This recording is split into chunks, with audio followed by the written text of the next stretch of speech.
This tutorial is for 5th grade, Module 1, Lesson 2.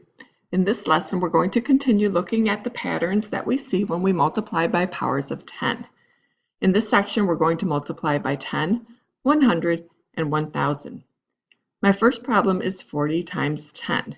So if I think back to the first lesson, we discovered that when we multiply a number times 10, the digits of the number all move one place value to the left.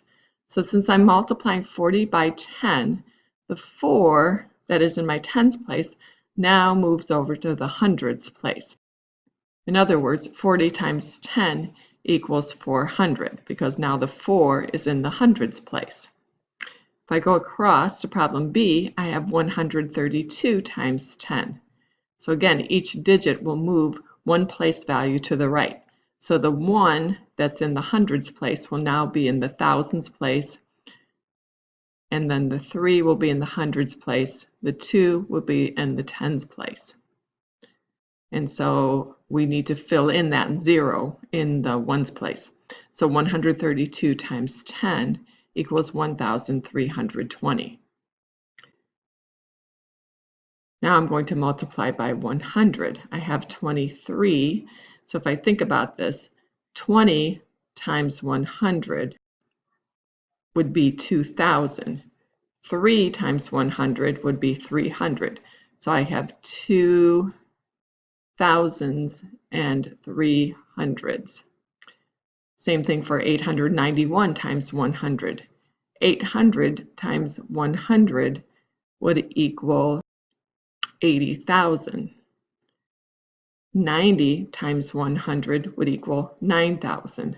1 times 100 would equal 100. So putting those all together, I get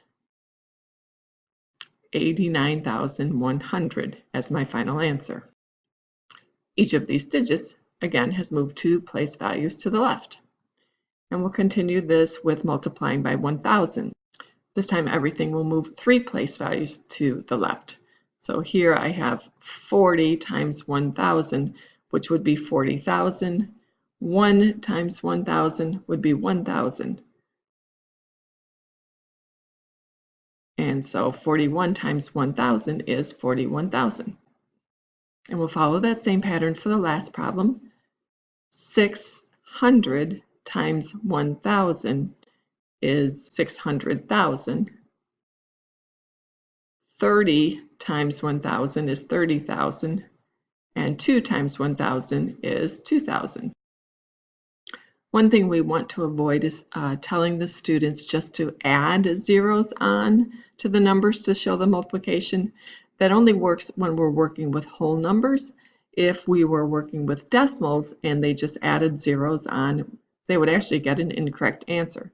For example, if my number were 1 32 hundredths times 10, if I just added a 0 onto the end of that number, I would get an incorrect answer.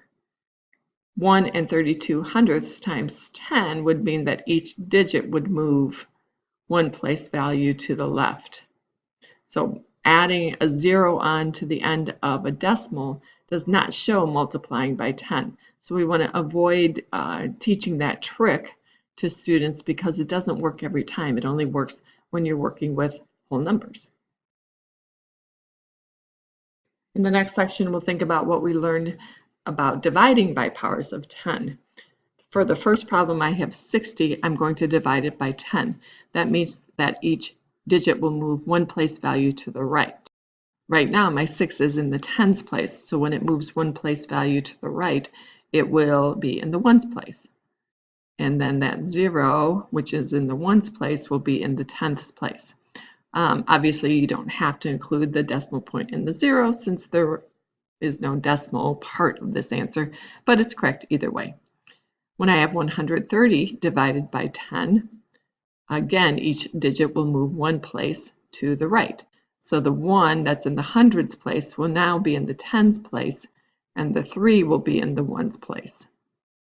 So 130 divided by 10 equals 13. Again, I can just write that as 13, or I can include the decimal point and the 0. When I divide by 100, each digit will move 2 places to the right. So I have a 2 in the hundreds place. It will now be in the ones place. So again, I can include the decimal point and the zeros to show how those digits are shifting, or I can just simply write the answer as 2. And 800 divided by 100 means that the 8 that's in the hundreds place will now be in the ones place. And 800 divided by 100 equals 8. And again, can be written either way. So let's use those patterns to fill in this next section. It says to fill in the blanks with a 10, 100, or 1000. The first problem is a multiplication problem. The first factor is 56. In the product, or the answer, the 5 that was in the tens place is now in the thousands place. That tells me that that 5 has moved 2 places to the left. In order to move 2 places to the left, we must have multiplied it by 100. 56 times 100 equals 5,600. Going across, I have 2 and 61 hundredths. I multiplied it by some number, and I got an answer of 2,610. So here, my 2 started in my ones place, and now it's in my thousands place. That means that it moved 3 place values to the left. In order to move 3 to the left, I would have had to have multiplied it by 1,000. So 2 and 61 hundredths times 1,000 equals 2,610. For problem C, I started with 431. I have a quotient of 4 and 31 hundredths. So that means each digit has moved to the right 2 place values. The 4 was in the hundreds place. Now it's in the ones place. So if it moved to the right 2 places, that means we divided by 100. 431 divided by 100 is 4 and 31 hundredths. And the last problem is 57 and 8 tenths divided by some number gives us 5 and 78 hundredths. Well, the 5 starts off in the tens place. Now it's in the ones place. That means it moved 1 place value to the right, which also means then that we divided by 10. 57 and 8 tenths divided by 10 equals 5 and 78 hundredths. So again, using those patterns with the powers of 10 makes it easy to multiply and divide when we think about how those digits change in those operations.